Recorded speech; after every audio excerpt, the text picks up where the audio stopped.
Hey there, history buffs. Have you ever heard of a war where humans fought emus? Yeah, you heard that right. Today, I'm diving into the bizarre story of the Great Emu War. It's the early 1930s. Australia is dealing with the fallout of the Great Depression as farmers in Western Australia are struggling. Enter the emus. Thousands of these large flightless birds migrate inland searching for food and water. Guess where they ended up? Yep, right in the middle of the farmers' wheat fields. These emus were like a feathered army, trampling crops and causing chaos.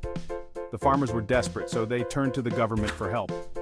And the government responded with military action. In November 1932, Major G.P.W. Meredith of the Royal Australian Artillery was put in charge. Armed with 2 machine guns and 10,000 rounds of ammo, he set out to wage war on the emus. Sounds like a foolproof plan, right? Wrong. The emus proved to be cunning adversaries.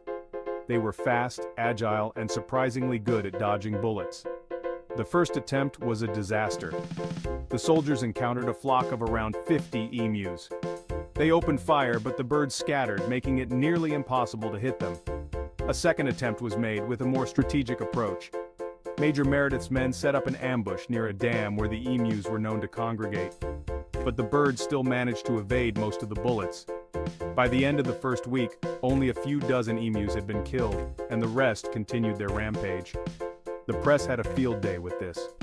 Headlines mocked the military's failure, and the public started to see the whole thing as a farce.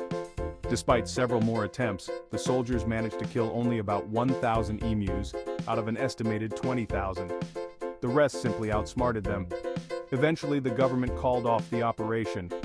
The Great Emu War was over, and the emus had won. The farmers had to find other ways to protect their crops, implementing bounty systems and building better fences. So what's the takeaway from this bizarre chapter in history? Maybe it's that nature can be more resilient than we think.